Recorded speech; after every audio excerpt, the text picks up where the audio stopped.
আসসালামু আলাইকুম রহমতুল্লাহ। প্রিয় দর্শক, আজকে আপনাদেরকে জানাবো হজরত মোহাম্মদ সাল্লাল্লাহু আলাইহি ওয়াসাল্লামের ভয়ে এক বুড়ি মহিলা মক্কা ছেড়ে কেন পালাচ্ছিল। ওই বুড়ি মহিলার কথা ভোলার মতো নয়, যিনি ঘরের সমস্ত মালামাল বেঁধে ঘরের দরজার সামনে বসেছিল। সেই বুড়ি শুনেছে মক্কায় এক জাদুকর এসেছে। যেই জাদুকর যার সাথেই সাক্ষাৎ করে তার ধর্ম ছিনিয়ে নেয়। বুড়ি সেই জাদুকর থেকে পলায়ন করছিল এই ভয়ে যে সেই জাদুকর যেন তার বাপদাদার ধর্ম তার কাছ থেকে ছিনিয়ে নিতে না পারে। হঠাৎ সেই রাস্তা দিয়ে মহানবী সাল্লাল্লাহু আলাইহি ওয়াসাল্লাম যাচ্ছিলেন। বুড়ি মহানবী সাল্লাল্লাহু আলাইহি ওয়াসাল্লামকে দেখে বলল, বাবা, এই মালগুলি আমার মাথায় উঠিয়ে দিতে পারবে কি? মহানবী সাল্লাল্লাহু আলাইহি ওয়াসাল্লাম যখন মালগুলি তুলে দিতে গেলেন তখন তিনি দেখলেন মালগুলো খুবই ভারী, আর এত ভারী যা বুড়ি উঠাতেই পারবে না।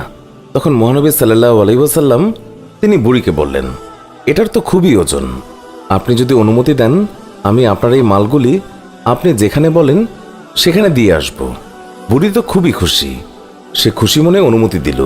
মহানবী সাল্লাল্লাহু আলাইহি ওয়াসাল্লাম সকল মালপত্র নিজের মাথার উপর তুললেন আর বুড়ির সাথে পথ চলতে লাগলেন। আর বুড়ি পুরো রাস্তায় ওই জাদুকরকে বকা দিতে দিতে গেলেন। মহানবী সাল্লাল্লাহু আলাইহি ওয়াসাল্লাম বুঝলেন বুড়ি কার ওপর প্রচণ্ড রেগে আছেন। তাই মহানবী সাল্লাল্লাহু আলাইহি ওয়াসাল্লাম বুড়িকে প্রশ্ন করেন, মক্কা ছেড়ে কেন যাচ্ছেন?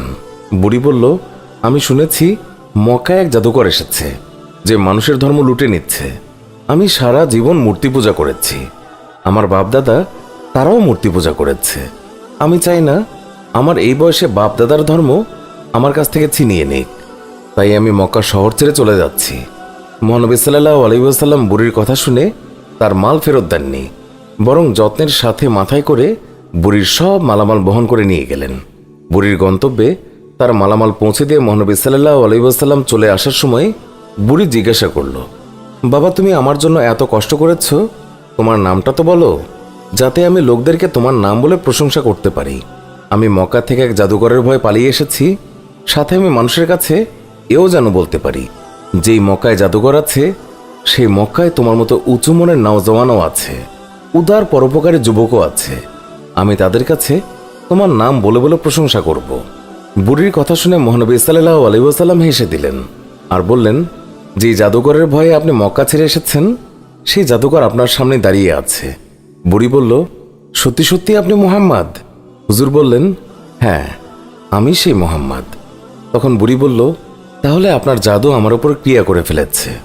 সুবহান আল্লাহ, আপনি আর দেরি করবেন না, আমাকে পাক কালেমা পড়িয়ে দিন, লা ইলাহা ইল্লাল্লাহু মুহাম্মাদুর রাসূলুল্লাহ। ইসলাম ঘৃণা বিদ্বেষ ছড়ানোর শিক্ষা দেয় না, ইসলাম শিক্ষা দেয় ভালোবাসা ও মহব্বত। আজ মুসলমানদের মধ্যে হাজারো ফ্যাকরা, ছোট ছোট বিষয়গুলি নিয়ে আজ মুসলমানরা দ্বিধা বিভক্ত। ইসলামের আসল শিক্ষা থেকে আজ আমরা অনেক দূরে সরে গেছি। আল্লাহ সারা বিশ্বের সকল মুসলমানদেরকে ঐক্যবদ্ধ হওয়ার তৌফিক দান করুন, আমিন। প্রিয় দর্শক, এই ছিল আমাদের আজকের ভিডিও। আমাদের এই ভিডিও সম্পর্কে মন্তব্য জানাতে কমেন্ট করুন। ভিডিওটি ভালো লাগলে লাইক দিন, আমাদের অন্য ভিডিওগুলোও দেখুন। ভালো লাগলে আমাদের চ্যানেলটি সাবস্ক্রাইব করে পাশে থাকা বেল আইকনটি প্রেস করুন, এতে করে আমাদের সব ভিডিও আপনার কাছে পৌঁছাবে। এখনকার মতো বিদায় নিচ্ছি, দেখা হবে নতুন কোনো ভিডিওতে। ভালো থাকবেন, ধন্যবাদ সবাইকে।